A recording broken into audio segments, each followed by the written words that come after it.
Okay. So today I'm talking about something a bit more, I would say, concerning, and that's my concern that the Carolina Panthers center position is one that might give us problems. So let's talk about it. Hey, I thought it was all over. Nope. They roll coverage. Yeah, you heard it right. Obviously, we're talking about the big uglies, the guys up front, mainly the center position. Center position, obviously, we've got two guys in there. Austin Corbett, longtime Panther, guy that I'm really happy to have on this team. Cade Mays, his number two. Good guy, but where is the depth behind that? I truly believe that if this offensive line is going to build this year into next year and continually get better, we need to really worry about that center position. Austin Corbett is obviously a very solid offensive lineman. I mean, when we look at his stats alone, we're talking about a 2018 second round pick, 29-year-old center. I love that. But what you need to worry about is how long he has played at what position. Obviously, he's got 3 seasons in Carolina, 2 seasons in Cleveland, and 3 seasons for the Rams.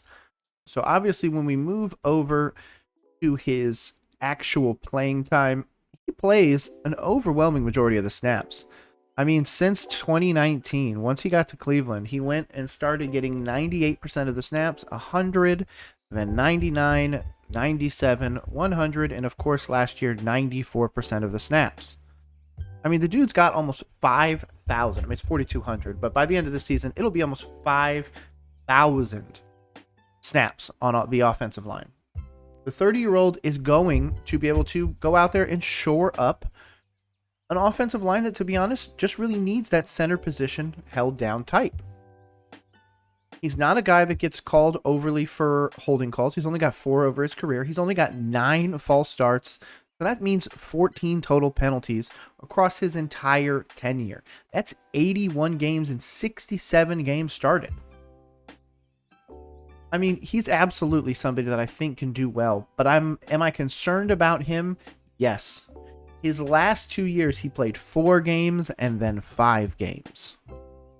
I mean, yeah, as he's gotten older, he has absolutely started to suffer. 2022, Austin Corbett tore his ACL in the final game of the regular season. 2023 returned from the ACL injury, playing 4 games, then tore his MCL in the same knee in week 11, ending his season. 2024 tore his bicep in week 5, ending his season. So now we are asking this guy that's coming off of 3 straight major injuries to then shore up one of the most important positions in football. And if you're going to sit here and argue with me and say, man, it's just the center position, it's just this, it's just that, you're crazy, dude. You are absolutely in a place where you don't understand that the center and quarterback cohesiveness is one that we really need to be worried about. As much as I want to sit here and say that Bryce Young is safe, he is not. Bryce Young is very much going into this season with a little bit, or I shouldn't say a little bit, a lot of it to prove to Dave Canales and, of course, the tenure of the NFL. The NFL is already calling on him to be on the hot seat, and if he can't be fixed by Canales, Canales is going to be on the hot seat. So is Canales going to sit here and wait and hope for him to put it together? I think so, to be honest with you. I think that he's going to give Bryce Young 10, 11 games to figure it out. And if he doesn't figure it out in those first 10 or so games, I can absolutely see a scenario where Andy Dalton gets inserted into the lineup down the road. And hey, man, maybe we do sneak into a wild card position with Andy Dalton there. I wouldn't really love that because I don't really feel like this is the year to do it. If Bryce isn't going to be able to help us win at the highest level, I'm going to be honest, I think we should just let him play, get a high pick. Let's go get a quarterback in next year's draft. Let Bryce try out first few games next year and see if he can really put it together. And if he truly can't, then you go to the rookie that we draft next year. But obviously that doesn't help us this year. That doesn't fix the center position this year. That doesn't fix the guards' long-term health. That doesn't fix their ages or anything like that. I feel like we have invested so much to ensure that Bryce Young has a willing ability or an opportunity to succeed at the next level. But maybe he's just not the guy. And if that's the case, are we then taking Teteroa McMillan and all the guys we went out and got in this draft and saying, hey, you're going to have to survive 1 year behind this quarterback before we reboot the whole franchise again and go out there and try and get another quarterback. I don't think that's really the move for Carolina. I feel like it is all chips into the table with Bryce Young. And again, that's coming from a Bryce Young skeptic. I don't think that this year is going to be some explosive year where all of a sudden he's a dark horse MVP candidate. I think we're back to a scenario where we're trying to figure out if Daniel Jones, which is the analogy I've been using, is going to actually become an NFL quarterback. That's what Bryce Young has played to this point. In fact, Bryce Young's entirety of his first 2 seasons still isn't better than Daniel Jones's rookie year. And I know that's a weird comparison to say he had an OBJ. You know what? There's so many people that went out there and said that what Bryce had with Chark and Adam Thielen, and then once he got Xavier Leggett, all of these people, that he was going to be able to just flick it on and it was all fixed. That's not the case. It's not the case at all. Our quarterback, as of right now, cannot overcome the situation. But to be honest with you, the overwhelming amount of quarterbacks can't. Most quarterbacks are asked to go in there, play ball at a high level. Some franchises like the Ravens, the 49ers, shoot, even the Bengals, tried to build their franchise before adding the quarterback. But instead, we added the quarterback, and now we're starting to add all the pieces around him. And by the time we get it all there, we're going to have to make a decision about paying this quarterback. Is he worth $40 million? Sure, I guess. I mean, $40 million a year, that's not crazy compared to what NFL quarterbacks are getting now. I mean, upwards of $60+ million. I saw in the 2025 who's getting paid the most in sports, Dak Prescott's in the top 10. That's crazy. But if Bryce Young ends up with a center that can't really stay healthy, and he ends up with Cade Mays, who is a serviceable backup center, but if he's your starting center, you are in trouble. We didn't want to address it in the draft. We didn't want to take 7th round pick Jonah Monheim. We didn't want to invest at all in any of those places. The places and the positions that never get traded. And Xavier Leggett has a scenario where he gets traded. You know who's not going to get traded? The guy we passed on for Xavier Leggett and Jackson Powers Johnson, the center / guard for the Raiders now. The guy who led up one sack in college. That's bananas. But instead we went with the weapon to try and help Bryce.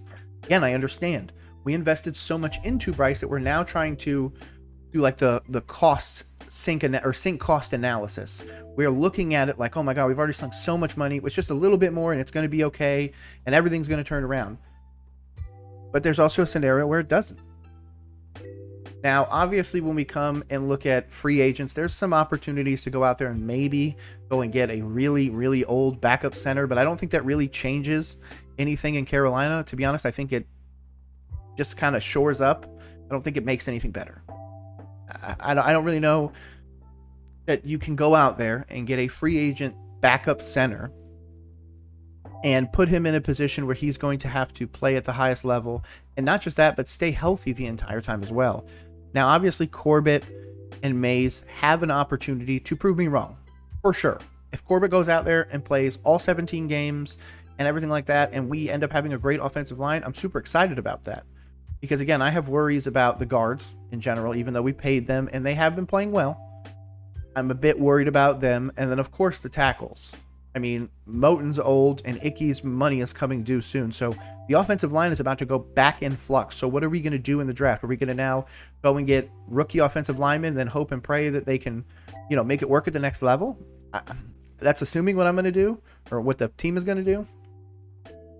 But I just don't feel like that's the right way to build. I feel like we really messed up in not taking an offensive lineman and more offensive linemen now to give them that full year of cohesiveness with Bryce, which they would have gotten last year. I mean, there's a scenario where we could have ended up with Max Frazier and Jackson Powers Johnson, 2 of the best offensive linemen from the last class. The 2 guys that I continually said we need to be in on. But once I saw the report from John Frashella during the draft that we were taking Xavier Leggett, I put a tweet out that was like, of course it is. I guess this is what we got to deal with. And now we're here a year later, still worried about the offensive line, still worried about the center position. And to be honest, next year we might be looking at a guard or a tackle, or 2, to be honest with you. So I want to know your thoughts. Do you think the center position is one that we should be worried about? Do you think that Austin Corbett and Cade Mays are going to be able to push us truly further and really make Bryce that comfortable quarterback and that safe center that all great quarterbacks have? I hope so. But, of course, I'm hesitant. That's what I do right here at Roll Coverage. My name is Nick, host of Everything You See and everything coming to you 4 p.m. Eastern Standard Time every day on YouTube for free. Make sure you check it out.